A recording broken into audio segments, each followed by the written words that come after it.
Welcome back to the Wealth Actually podcast, the show that features artists, entrepreneurs, experts, and commentators that will give you the right knowledge, planning, and guidance so you can preserve your assets and enjoy your wealth.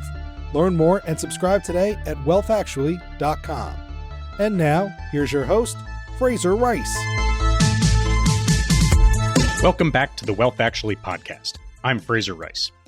Generationally low interest rates, inflation, unthinkable geopolitical risks, the speed of information, and the prevalence of noise challenge many of our long-held conventional wisdoms. Many investors are at a loss as to how to save and invest to meet their goals. Against that fearsome backdrop, Nick Maggiulli joins us to talk about his book, Just Keep Buying, which is due out in April on Harriman House Publishing. Nick is the creator of the successful Of Dollars and Data blog and is the chief operating officer at Ritholtz Wealth Management. His book challenges many widely held investment beliefs and recasts them with a data-driven analysis for the modern investor. Welcome aboard, Nick. How you doing, Fraser? I'm doing well. You have to be really doing well. Congratulations on the release of the book. You've got to be thrilled. Yeah, it's awesome. It's just like, years of work that is now coming together, right? It's kind of cool to kind of see that happen. We were talking before about this. When it happens and it launches, you get the wave of euphoria that happens. It's a really cool thing. So enjoy. It's a lot of fun. It hasn't happened yet, but I liken it to like an IPO, it's like individual writer's IPO. So I'm excited for that feeling. Well, and the good news is it's good. So that you can enjoy the accolades when they come over because they're well deserved. I appreciate that, Fraser. I really do. Well, so let's get into it a little bit. First of all, I think your background is really interesting. Talk to us a little bit about your growing up, how you made it to Stanford, what led to the development of your blog, and how you made it to Ritholtz, and how that all sort of formed the worldview to get to writing the book.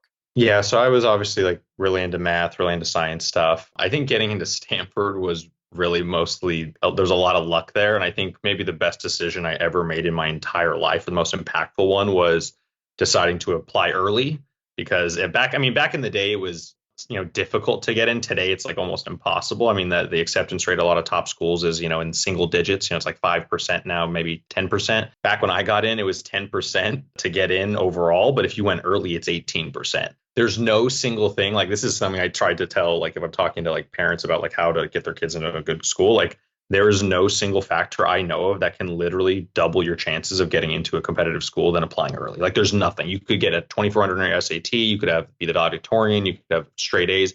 None of that is going to double your chances of getting in, right? This will. So for me, I looked at the data. This was just me as an 18-year-old, kid. And I was like, okay, well, like, let's just assume I'm a random applicant. So 18% chance I'll take it. So I got in with an 18%. That was the acceptance rate my year. So it was competitive, but not as competitive as now. So I think that helped a lot. And yeah, just kind of studied economics there, really enjoyed it. My senior spring, I took my first programming course. And that was my biggest regret because I wish I'd taken computer programming earlier. I took like the intro to computer science then. Right after I graduated, I went into consulting, but not the traditional management consulting, which is like, creating PowerPoint decks. You're like thinking about the future of a business.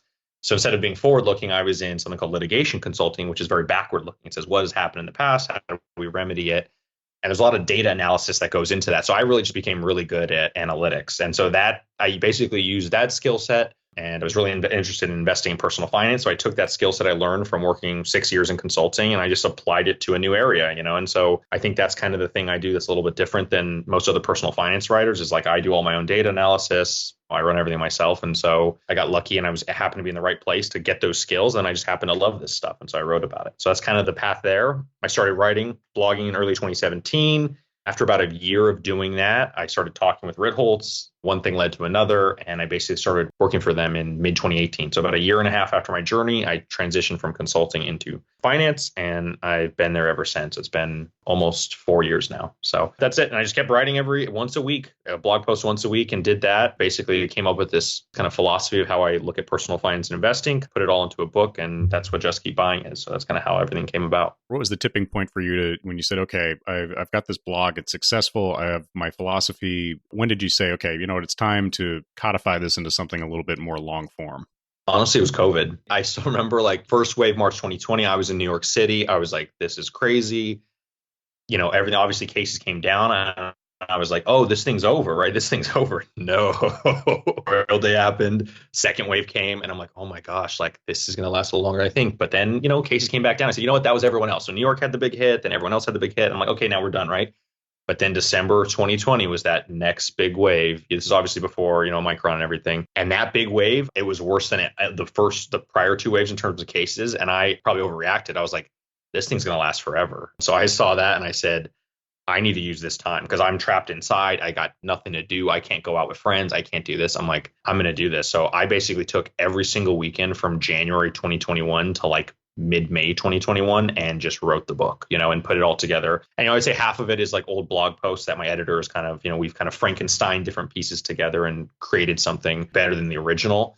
But yeah, half the material is going to be things that if you're a really big fan of mine, you've seen before. Half of it's going to be completely new material. And even if you've seen it before, you probably don't remember all of it. And it's going to be better, right? We've refined the arguments. My editor did a great job with that, really kind of guiding me and saying, what do you really mean here? And so to digging in versus just taking, it's not just a copy and paste verbatim of blog posts, because there's a lot of stuff we refined in here.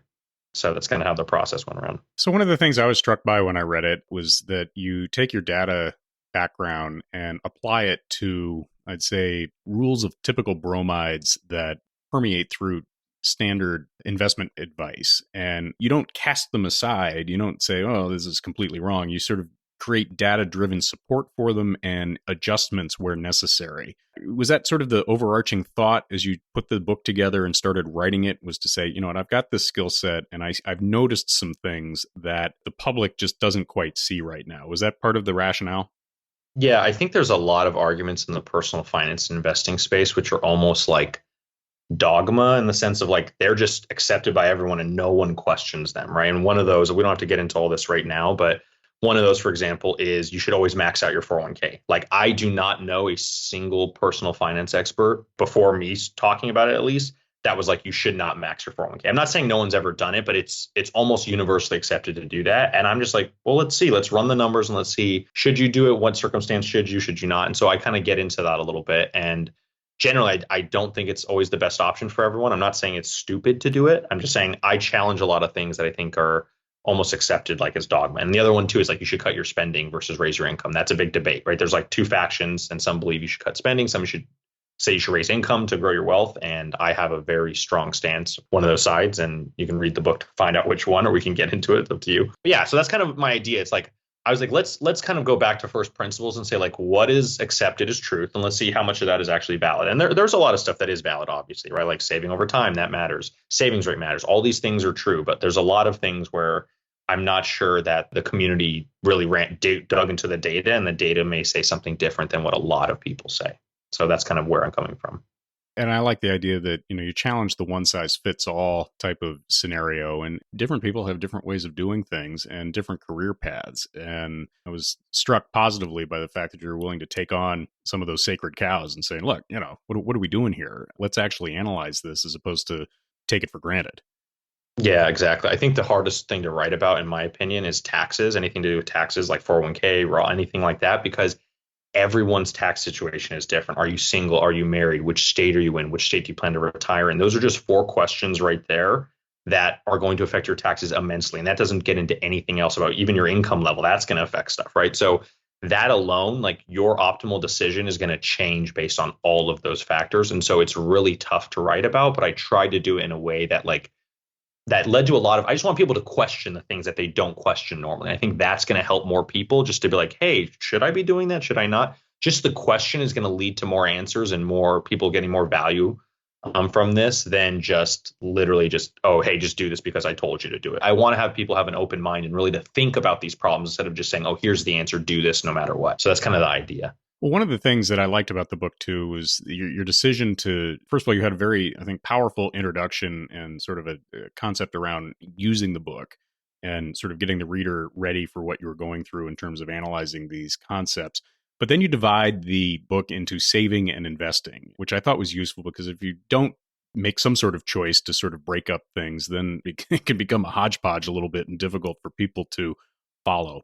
Maybe take us through a little bit what your thought process was around that decision about the introduction and then dividing between the saving and investing. Yeah, so the introduction was kind of just meant to like get people hooked, to be honest. Like it's meant to like, come strong out the gate, talk about this investment philosophy, just keep buying, why I use it, why I think it's important, why the data supports it, et cetera. And that's just kind of like a hook just to get people interested and like, hey, like That alone would be a worthwhile, be valuable on its own, but I don't think that answers all the questions, right? This book is not just about, oh, just keep buying every month in your 401k and you're going to be fine. Like that's great and that helps a ton, but there's a lot of other things a lot of other issues you're going to cross in your financial journey. And so in the first chapter, I basically have to figure out where you are. Like every person's in a different stage in their financial journey. And so because of that, I have this thing called the save invest continuum, and figuring out where you are in that continuum kind of tells you where you should focus more. I give a simple example of this, and all you need to know is two numbers. From two numbers alone, I can tell you basically where you are in this continuum and what you should focus on. So the first number is how much do you expect to save in the next year? That's just some number. So for example, if you know you can save $500 a month, you do that for the next 12 months, that's $6,000. So that's your first number. $6,000 is how much I can expect to save in the next year. Okay. Second number, how much are your investments going to earn you in the next year? So let's say you had $20,000, you expect to earn a 5% return. That's $1,000. That's your second number. So how much your investments expect to return you in the next year? $1,000, right? So you have $6,000 is your first number, $1,000 is your second number. Whatever number is bigger, that's the thing you got to spend more time on, right? And so in this case, if you can save 6,000, but your investments are only earning you 1,000, you should spend more time figuring out how to save more so you can save that money, invest it in income producing assets, and raise the other number. That $1,000 needs to go up, right? And so over time, this should naturally happen. As you save more money, get it invested, that 1,000 will become 2,000, 3,000, et cetera. That expected number should keep going up. And as you get older, if things go well, that second number should be much higher. And by the time you're a retiree, that number is basically everything. If you can't save anything, your savings are zero, but your investment returns are everything, right? So, and you'll see this transition happen over time. For example, I'm at a point now where if there's a bad year in the market, it can wipe out everything I save. So if I could save, let's say I was going to be able to save $10,000 next year, if the market crashes, like I will lose more than $10,000, at least on paper, right? So I think that's something you'll see, and especially as you get older, like you can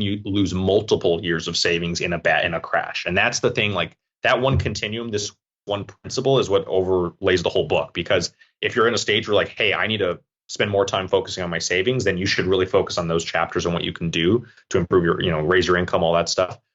But if you're later in life where you have a lot of money invested, you got to really think about those issues. And so I'm not saying that both aren't important. Like I'm at a stage now where I have to think about both, but figuring out where to focus your time matters. Because when I was 23, I spent way too much time focusing on my investments when I didn't really have any money to invest, right? So it was silly. It was cool for educational reasons, but it wasn't that useful. I should have spent more time, learning programming or getting better at my career. That would have had a much bigger impact on my financial life. One of the things that when I tried to deal with it in my book was a chapter basically, how much do you cost? And as you noted, savings investing continuum is important. And a big mistake that I've seen in the high net worth space are for people who are high earners and they don't save enough to get to that point where they can live off of their assets. And a lot of times that gets rooted in a difficult situation that they've been in terms of having spending that's been dictated by an income stream that is at best temporary and at other times maybe just at a windfall. And they sort of extrapolate out multiple time periods and say, oh, well, this is going to go on forever, when in fact it doesn't. And then retirement comes and they haven't figured out that investment component so that they could live off of their assets. How do you want your readers to think about spending as they analyze that savings versus investing continuum? I think when it comes to spending, you're right. Like how much do you cost is a great way to view that. And I don't get as deep into spending in the book, but I think the main thing to think about is like figure out if you have some level of spending you want to get to. There's a lot of rules of thumb you can use for this. The 4% rule is not perfect, but it's just a decent proxy, right? So if you know you're spending X dollars a year, multiply by 25, and that's roughly a decent retirement savings you're going to have to save up to. So if you're spending $100K a year, you need 2.5 million. And so, yeah, if there are people who are spending an exorbitant amount of money and they're not getting to a point where they can get to that level where they can draw on that for 30 years, then yeah, that's going to be problematic. So I see how that could be an issue for a lot of the people you might be working with. In terms of how I think individuals think about their spending, I don't overanalyze my spending a lot. I really don't. I just have a rough idea of my fixed spending. And I know, hey, here's my rent, here's my anything that's recurring, I think about. I'm like, that's kind of what's important. And I will look at my discretionary here and there, but I don't track every single thing. I think you're going to beat yourself up if you start getting there. But obviously, like, if you're saving money, like that's the main thing. If you know you're saving money, then you're fine, right? And if you're not saving any money month to month, then, if your expected savings are zero, then you need to you can take all these more complex questions and go back to the save invest continuum, right? If your expected savings are zero or negative, over time, like that's really bad. So you need to spend all of your time fixing that thing in some way. So I wish I had a better answer for that, but I think it's just a complex question, and it really has a lot to do with, kind of where you are currently. So you kind of, based on that, I think that's kind of what's important. Yeah, and I guess the way I kind of answered it too is not only figure out what you're spending now, but try to game out what you think you are going to cost in 5 years, 10 years. Are you going to get married? Are you going to have kids? Are you going to have a house and educations? And a little bit of planning or foresight ahead of time and using time and understanding that savings investing continuum now could save you some heartache later on. There is some data on retirement spending, and generally they find that retirement spending declines by about 1% a year in retirement. So it's a slow decline. Usually people spend less on certain things. You're not getting a bunch of new clothes all the time. You're not getting, do you need a new car every year? No, probably not, right? So a lot of the things you're going to be spending less on generally over time. And I talk about this in the book. I think most people, I mean, there's obviously exceptions to this rule, but most people probably need to save less than they think, because if you look at the data, like the average inheritances that are bequests or whatever you want to call them, that are happening at death, they go up with time. So generally most retirees, only one in six retirees are actually drawing down on their assets, like actually selling principal. Most are living off the income from them, or just Social Security and the income. Most are not actually drawing down assets, which is kind of shocking to think like, oh, what? Doesn't make sense. And that's like, I think Michael Kitces has his article. It's like, you're just as likely to 4x your wealth in retirement as you are to run out of money or something. It's something like really like profound like that. It's like, what? It's like, yeah, most retirees end up having more money, right? And their money is growing over time. Even though they're supposed to be pulling down on their wealth is growing. And that's kind of what we generally see. I think the other thing to think about there is just, if your money keeps growing over time, you're going to bequest more and all sorts of things like that. So just keep that in mind. So let's focus a little bit on the investing side of the continuum. The title of the book is Just Keep Buying. How did you focus on that one? What was the data analysis that poked into that and gave you that headline that you could use to attract the reader, and then by the same token, help them get where they're going on that investment side of the continuum? I originally did this in just US stocks, where I was like, hey, if you buy US stocks over time, they generally go up. And in most periods, like, I don't have the numbers in front of me, but it's like, even when you buy at the worst times, but you just keep buying over time, like your portfolio generally goes up, right? And that's been true across the US, right? And I said, let's look at international stocks too. And like, you look across most income producing assets, and they generally go up over time, right? Especially if you're like reinvesting the dividends or the whatever payments you're getting. And so that's kind of the main analysis that I consider. It's like, just if you're just buying on a consistent, let's say you're buying on a monthly basis, the probability of you losing money in an equity market is very small. And I think there's like a lot of research for that. I think the best stuff out there is, Triumph of the Optimist. They looked at 100 years of data, right? And then DFA has data on the equity risk premium across a host of different countries. And generally, most equity markets, most of the time, have a long-term positive trend. There's always going to be exceptions to this, right? Even right now, as we're discussing this, the Russian stock market is down 78% in the last month. That is not normal, but it happens. And I know all of these. Well, what about Japan? Like, I know all of the counter arguments people are going to make. You can say Japan 89 to 99. You can say Spain 73 to 83. You can look at a host of European countries after '08. Greece, for example, that's one where, like, if you just keep buying, you'd be pretty broke right now if that's all you had, right? That's why I say you got to diversify. You have to own other equity markets, own real estate, own so many assets. If any one of them doesn't do well, you're not going to be completely screwed. And so that's, I think, is the key point here. And that's the data that I've illustrated in the book. How do you advise clients, or how do you talk to people about getting their brains and emotions away from the data that would sort of drive the idea of having longer time horizons and maybe allocating with some liquidity cushions so that you're able to ride these storms out without buying high and selling low? Yeah, so I think you have to think about emergency fund a lot. I don't discuss this as much in the book. I think, cash,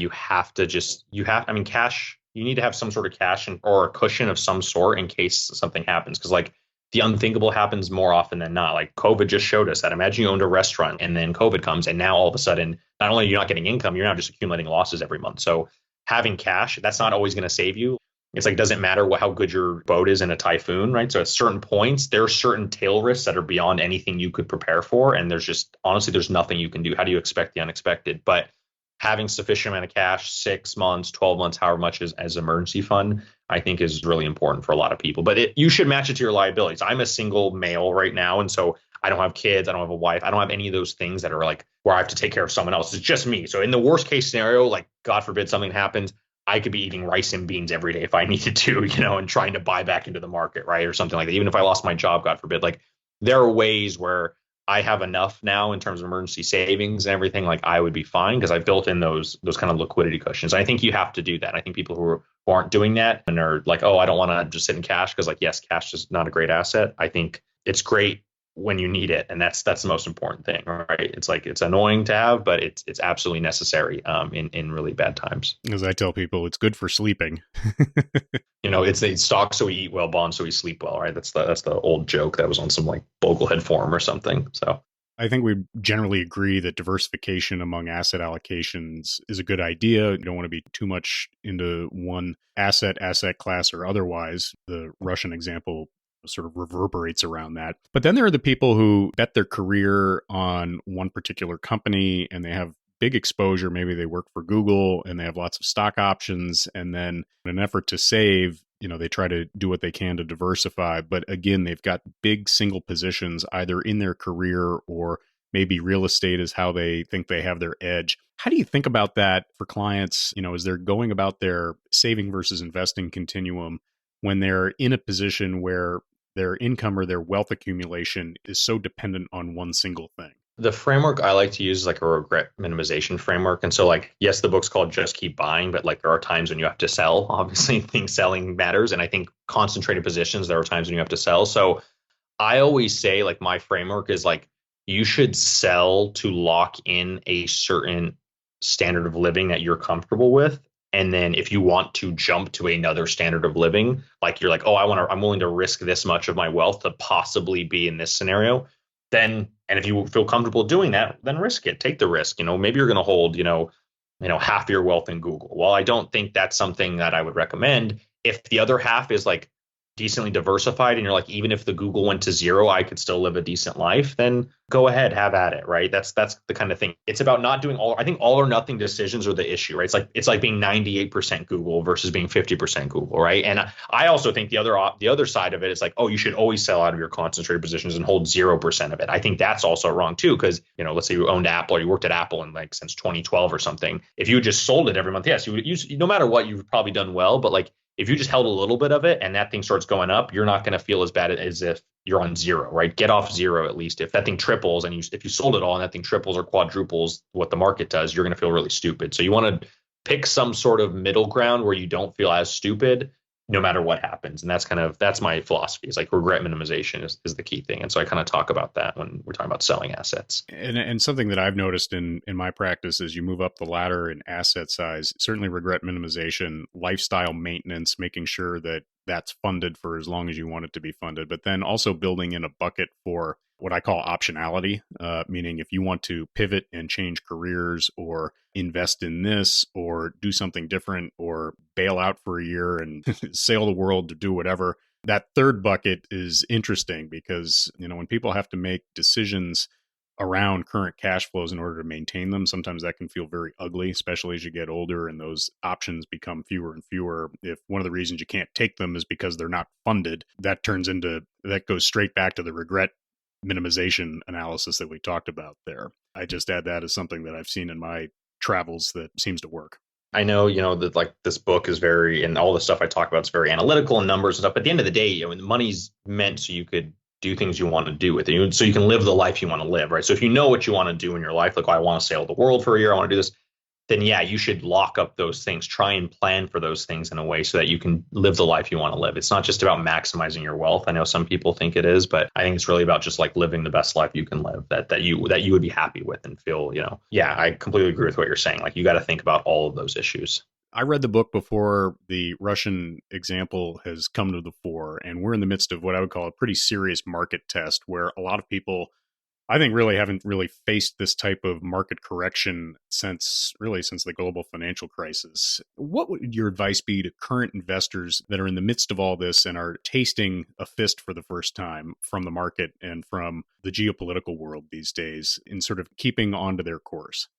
I really think it depends on your allocation. For example, right now, I don't know, by the time this comes out, I don't know what's going to be happening with tech stocks, but there's a lot of popular tech names that are down 70, 80% right now. And so if you have a lot of single stock risk, there's a very different thing I would tell you than if you own mostly index funds, right? Because I own mostly index fund, and it's like these type of things happen all the time. Like we have geopolitical risk, we had global pandemic in 2020, December 2018 there was a crash, January 2016 there was a crash. I can go back to 2008, 2000, I can go all the way back through history. These things happen all the time. And so that's not to say, it doesn't matter, like don't do anything, obviously. But at the same time, like this is a very normal thing. Like right now, the market's down, 10, 15%. I don't know what the exact number is. It's very normal. It could go to 20% down. It could go to 25% down. It could go more than that. It could go 50% down. Who knows? But this stuff happens all the time. And like, if you know data and you know the history, it's like, the more I've seen this, like I've just been studying this for so long, it just doesn't shock me anymore because it keeps happening over and over and over again. And it's like, we never learn. Like, it's like, oh, this is new. It's like just, if you studied history, you'd be like, it's like the sun comes out every day and it's like, whoa, this is so weird. It's like, this happens all the time. Like this is a very normal occurrence and it's a natural process within markets. And so what's my advice to people is like, obviously the same, just keep buying, like stay on the course, do your thing. These things will pass. It may get worse, of course. I don't know. But as long as if you have a decently diversified portfolio, you shouldn't have to worry about this type of stuff in like the aggregate in a really big way. If you have a decent amount of emergency cash and you have a good portfolio, you should not have to worry about this in an existential way to your finances. For new investors or for parents who want to get their kids involved, sort of touching the stove right at the moment at a time of maximum stress, what would you have them focus on or what would you have them read to get started? Obviously your book, but other things to get some of the concepts that are useful to having a good long-term plan in place. I think really just teaching like the mathematics behind compounding. I mean, for children, especially because it's so non-intuitive for anyone, for adults, for anybody, but especially for children. Like, I know this is very cliche to tell the story of, you put 1 grain of rice on the first, the checkerboard and 2 grains, right? And by the end, there's more rice than ever produced in the history of mankind or whatever it is, something like that, right? That type of analogy works really well. The lily pad analogy, if the lake is full after 30 minutes and the number of lily pads doubles every minute, when is it half full, right? And it's like, it's at the 29th minute. Right. Because then it's full. That type of stuff really teaches compounding in a way that I think children can learn. So I don't have like necessarily books I can think about, because I'm not really at that stage of my life where I'm thinking about like, how would I educate my kids on this? But I think compounding is just the first way to think about it. Really just thinking about risk and how they make decisions. I think decisions and decision making and decision criteria are really important. And so trying to teach your kids like, okay, well, if you do this, this might happen or this might happen. Like thinking about trade-offs. I think that's really important. That's true of adults in general, but like, when people think about trade-offs and risk, I think that's how you really start to understand markets. And like, okay, if I do this, what's the chance that this is going to happen versus this? And of course, we can't ever know the exact probabilities, but we can guesstimate or try and feel it out. Tell us how we find the book. You can find it on Amazon. Search Just Keep Buying. It's also available at Harriman House, our publishers. You can check them out there. And yeah, and then my blog of dollarsandata.com, I will definitely have a link to the book. For the listeners, this will all be in the show notes as well. I got to read this a little bit early and was very impressed, and I am psyched for the success you're going to have for this. Congratulations. I appreciate it, Fraser. I've always appreciated your guidance in this stuff and, everything you're doing with the state, with wealth planning for the 1%, all that. It's going to be great, and I'm going to be using that in the future. So that's all I'm going to say for now. So I hope to be involved somehow, some way. So congratulations, Nick, and continued success. I appreciate it. Thank you. Thanks, Fraser. Thank you for listening to this episode of Wealth Actually, hosted by Fraser Rice, author of the book Wealth Actually and a leading private wealth manager. Head on over to wealthactually.com where you can subscribe to this podcast, get your own copy of the Wealth Actually book, and connect with Fraser directly. We'll see you next time on Wealth Actually.